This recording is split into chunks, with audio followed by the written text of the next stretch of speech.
My name is Michael Chernow. I am a restaurateur in New York City. I'm born and raised here in New York, so I really haven't moved far. So the first restaurant I opened up with my business partner Daniel Holzman is called The Meatball Shop. And we opened up in February of 2010, not far from where we're shooting today in the Lower East Side of New York City. And so we've since opened 6 meatball shops, so we have 6 in total. We've opened 5 more after the first one. About a year ago, I took a sidestep from the day-to-day operations at the meatball shop because I'm very passionate about fish as well. I'm also very passionate about creating.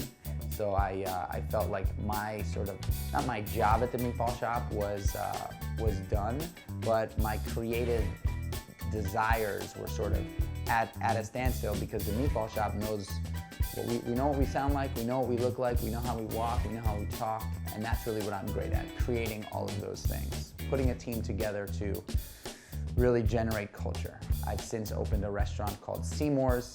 It is a very fun, super approachable, accessible, sustainable seafood restaurant.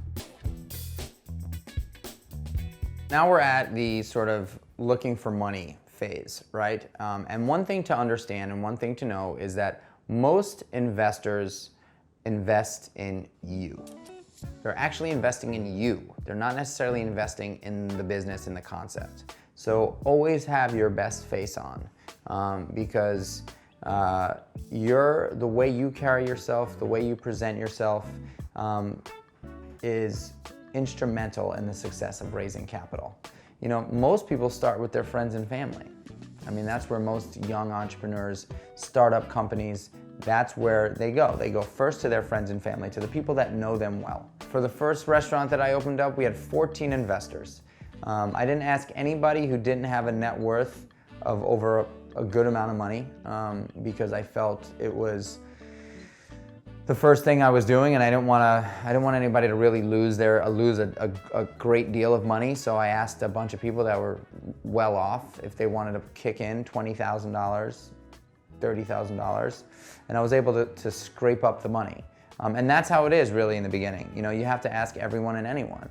Great entrepreneurs are friendly and kind to everyone because you never know who you're talking to. Take business cards, network, get out there, meet people. I highly recommend, going through your contact list and picking out the people that you think could potentially be interested. And then not sending them an email with your business plan. For the first time, you sit down, you ask them if they can take a 15-minute coffee with you so you can present them your plan. In the best case scenario, you have 2 to 3 investors. I don't like to have one investor because I feel like if you have one investor, they feel like they own you. Most businesses that start have many investors.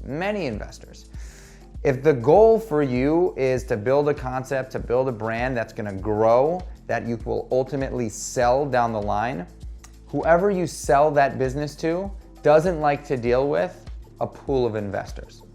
They wanna deal with like 1 to 3.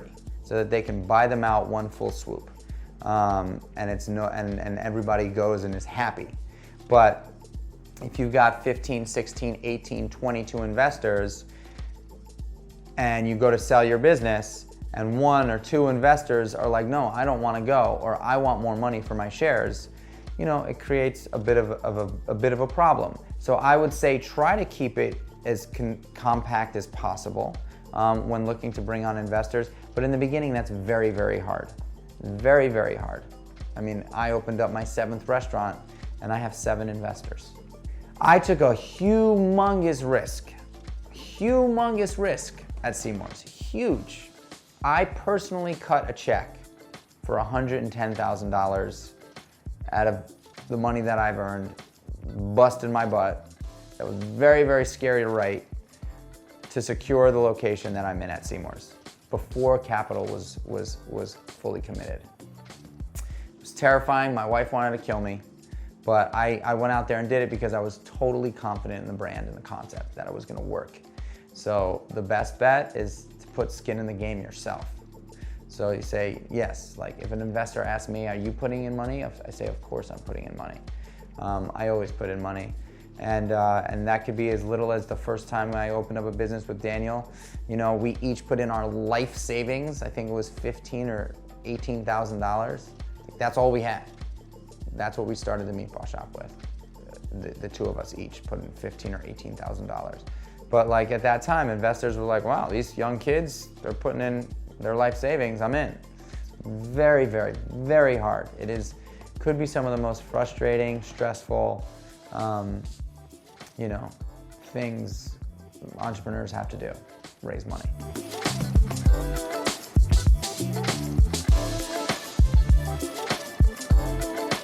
Thanks for watching. If you enjoyed this video, feel free to like and subscribe to stay up to date on all of our latest videos.